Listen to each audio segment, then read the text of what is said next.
This is Think It Through with me, April A. Bear. Get ready to start thinking. I know, it's hard, and you'd probably rather not. But here we go anyway. Hi everyone, I'm April A. Bear here with the first episode of my podcast, Think It Through. A little background information seems necessary because I can hear your thoughts. Who is this April A. Bear and why does she get a podcast? Well, everybody has a podcast now, so if you don't have one, better get cracking. No, actually, I'm a professor of communication at the College of Southern Nevada, and I decided to do this podcast to, number one, learn how to podcast so that I could possibly teach it in a future class, and number two, to create something that I could utilize in my classes, especially public speaking and critical reasoning classes, because critical thinking is, well, it's critical to their success in the class. Frankly, it's something we could all use in our lives, so I'm making it available to everybody. At this point, I only have 5 episodes scheduled, so this is what's called a limited series podcast. But hey, who knows, I might get good at this. Stick with me and we'll find out together. Oh, and you won't have to listen to just me through the entire series, because I'll be interviewing some very interesting and knowledgeable people. Just not in this first episode. You're stuck with me. Sorry about that. I'll try to keep things interesting. So, let's start by not talking about critical thinking at all. That's right, nothing in this episode has anything to do with critical thinking. In fact, this whole series is more about what gets in the way of our ability to think clearly and how we can recognize those things and attempt to move beyond them and make some sense out of all the information out there. But let's start with feelings, because feelings come first.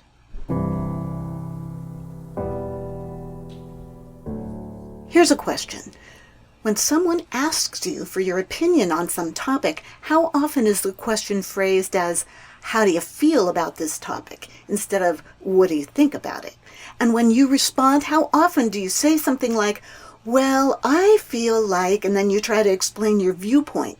So even though we basically understand that thinking is cognition and feeling is emotion, and those are not the same thing, we still use the word feel when we probably should be using the word think. Or maybe we are using the right word. I mean, we instinctively have an immediate gut reaction to even the mention of something we feel strongly positive or negative about, even before we try to explain what it is about that thing that causes us to feel that way. Neuropsychologist Mark Solms, who teaches a free online course called What is a Mind, which I'll link to in the show notes, says that yes, feelings do come first. According to him, feelings represent demands on our minds to think, which I find fascinating. So, thoughts are ways of dealing with feelings. While he approaches the topic from a neuropsychoanalytic viewpoint, and frankly, that's way beyond my pay grade, the basic idea remains that we are indeed first feeling, then thinking creatures. Think for a moment about a newborn baby. Not a lot of actual thought going on inside that little brain, not yet anyway. That baby is working entirely on instinct and emotion. And if all goes well in that baby's early life, she's going to realize fairly quickly the link between feeling uncomfortable or upset or even really mad about something that needs to be taken care of and having that need met by a caregiver. So that's the beginning of the thought process. If I feel this way, I can do this thing and the problem will get fixed. Obviously, as she gets older, more thoughts are going to develop in relation to particular feelings, and she is eventually going to mature into a fully thinking, feeling person. Okay, I'm explaining this in the most simplistic terms, but only because I'm using it to move on to what I really want to focus on in this episode. And that leads me to something called heuristics, which are mental shortcuts that we use on a very regular basis. In fact, many of the thoughts we have throughout the day utilize these shortcuts. I mean, once we've figured out that certain things are related to other things during the learning process, we don't have to go through the same mental steps each time to come to the same conclusion. Heuristics are great because they save a lot of time and mental effort, and they can help us come to conclusions and make decisions very quickly. Honestly, if you had to think through every single situation every single time it occurred, that's all you'd be doing, and you simply wouldn't be able to get anything done. So, obviously, heuristics are useful and necessary, but sometimes they don't actually work in our favor. Here are the ones we use regularly and what can go wrong with them. The availability heuristic. We use this one when we decide something based on how easily it comes to mind, how available it is to our memory. If something springs into our mind easily, we tend to assume that it's probably common or true. And it certainly might be. So in that case, this heuristic works well. However, it can cause us to overestimate the probability of something being the case. For instance, if over a period of time you see several news reports about airplane crashes, and then your boss decides to send you to a conference that you'll have to fly to, and those news reports come immediately into your mind, that might cause you to believe that airplane crashes are far more common than they actually are, and you get a little worried about exploding at 32,000 feet. Yeah, that does sound really bad, but it's highly unlikely. Then there's the representative heuristic. Now in this one, we make a decision about something because it reminds us of something else we're already familiar with. So if you meet someone who reminds you of your ex, and you have really bad feelings about your ex, then it's very likely that you're going to be hard-pressed to see this new person in a good light, at least until you learn more about them, which might never happen because you hate your ex. Then there's another one called the affect heuristic. Now, affect is another word for emotion. What emotions you're feeling at a given moment when you need to decide something, those can have a great deal of impact on the choice that you end up making. So if you're feeling happy and positive, the choice you make might be radically different than the one you make when you're depressed or angry. These heuristics are automatic. We don't even realize we're using them, we just use them. Again, heuristics can be helpful and time-saving. But as in the examples, if you're panicky about flying because you keep thinking about plane crashes, or if you never end up being friends with someone solely because something about them reminds you of your ex, or if you make a really bad choice simply because you were feeling cranky that day, then you can see how heuristics can sometimes be problematic. In fact, our brain uses these kinds of mental shortcuts to put things and people into categories all the time, and that can lead to stereotyping and prejudice, and can cause us to ignore individuality and nuance in favor of saving ourselves a few seconds of brain time.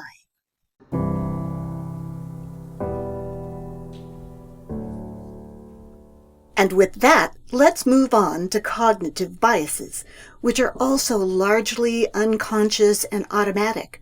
Cognitive biases are a collection of faulty ways of thinking that are hardwired into our brains. They're different from heuristics, although sometimes they can arise from them. Heuristics are mental shortcuts we use to solve problems, but cognitive biases are definitely departures from rational thinking that generally lead us to incorrect conclusions about the world. There are too many of them for me to discuss here, but I would like to bring 5 common ones to your attention because I think you're going to see yourself in at least some of them. So, are you ready? Here we go. Cognitive bias number 1, confirmation bias. This is our tendency to pay more attention to information that supports something we already believe to be true and ignore information that doesn't support it. This bias can limit our perception by filtering out information that might cause us, if we really look at it, to recognize that our belief might be incorrect. And of course we can't have that, can we? Because being wrong feels bad. And we don't want to feel bad. So we are motivated to accept the information that supports our belief and reject any information that doesn't. And don't tell me you haven't done this before, because I know you have. And yes, I've done it too. Cognitive bias number 2, the self-serving bias. Okay, this is our tendency to attribute positive things that happen to us to some internal aspect of our character, but negative things to outside forces over which we have no control. So if you get a promotion at work, you think it's because you're talented, a hard worker, and you earned that promotion. But if someone else gets promoted over you, it's because of favoritism, and the boss just doesn't appreciate you. It's kind of like our justification that helps us to not feel so bad. Cognitive bias number 3, the fundamental attribution error. This is related to the self-serving bias, and it's our tendency to fail to recognize that other people's negative or positive behavior is as much constrained by circumstances as our own would be if we were in their position. What does that mean? Okay, for instance, if you see a car wildly careening down the street, your first thought might be, "What a reckless jerk." And while it's true that person might actually be a reckless jerk who has complete control of the situation and has chosen to act poorly, it's just as likely that there is a reason that's outside of that person's control. Maybe they're having some kind of medical episode, or maybe a wasp flew in their window and they're desperately trying not to get stung while looking for a place to pull over, or a million other possibilities that we tend not to consider. We just assume there's something wrong with that person's character. And it also causes us to feel a bit superior to that person because, of course, we would never act that way. Cognitive bias number 4, the negativity bias. Think about it. We are naturally drawn to bad news, and we also tend to give more weight to negative information about something or someone than positive news about them. That's why gossip is so popular. Even our brains show more neural activity in response to negative information than positive information. Why is that? Well, it's a survival mechanism. Bad news or information has the potential to harm us in some way, but good news doesn't. So we pay more attention to bad things than good things. And now you know why the nightly news always reports the bad news first. And finally, well, I don't actually mean finally, there's still lots of cognitive biases we carry around inside our heads, but this is the last one I'm talking about today. Cognitive bias number 5, the Dunning-Kruger effect. This causes people to overestimate their knowledge about a topic or their ability to do something. They think they're smarter or better at something than they actually are. In a 1999 study, which I'll link to in the show notes, Cornell University psychologists David Dunning and Justin Kruger measured subjects on things like logic, grammar skills, and even sense of humor. The people who scored the lowest on those tests, when they were asked how they thought they had done, ranked themselves much higher than they actually scored. Now, not everybody falls victim to this particular confirmation bias.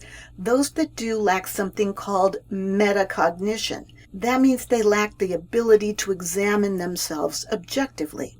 And since they can't see themselves accurately, it's unlikely that they'll ever take the necessary steps to actually learn about the things they already think they can do well, but really can't. And that's kind of tragic. If you, like me, find cognitive biases fascinating, you might want to check out one of my favorite podcasts called You Are Not So Smart with host David McCraney. I love that title because it immediately puts you in your place and lets you know that, hey, we are all guilty of self-delusion on some level. I'll put the link to his website in the show notes.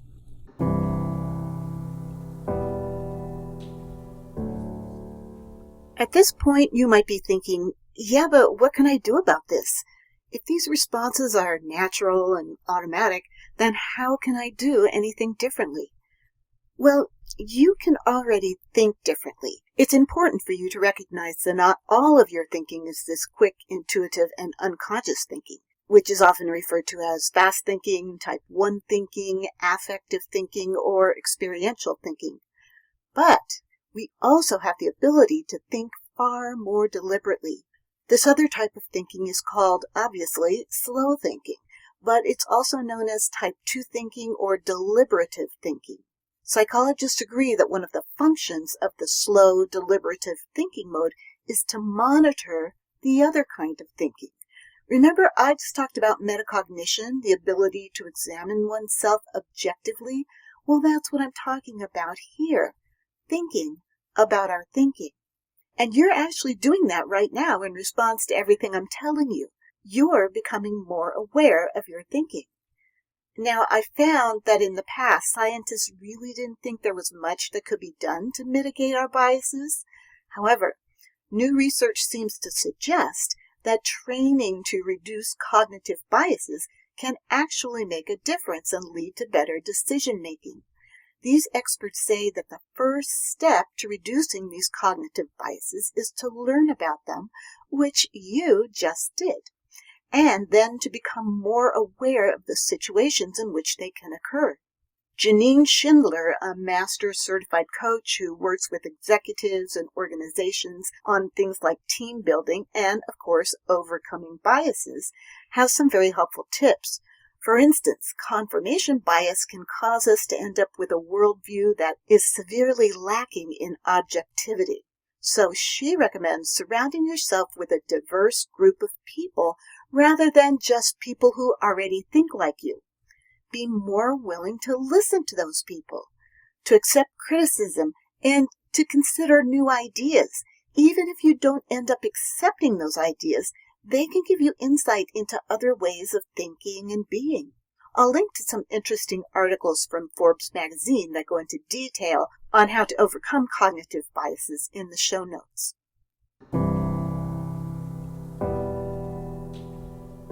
Okay, so let's wrap up this discussion. I hope I've opened your eyes just a little bit to the fact that one of the reasons why clear thinking is so hard is because we feel first and think later, or sometimes don't think at all. So much of our thinking is this automatic, intuitive, quick thinking, which can be good in some instances and not so good or even really bad in others. When our cognitive biases cause errors in our thinking process, it leads to false conclusions and bad decisions on our part. But we have the capability to use our deliberative thinking mode to take a step back, look closely at these heuristics and biases, and work to overcome them. And that's it for this episode of Think It Through. I'll see you in episode 2.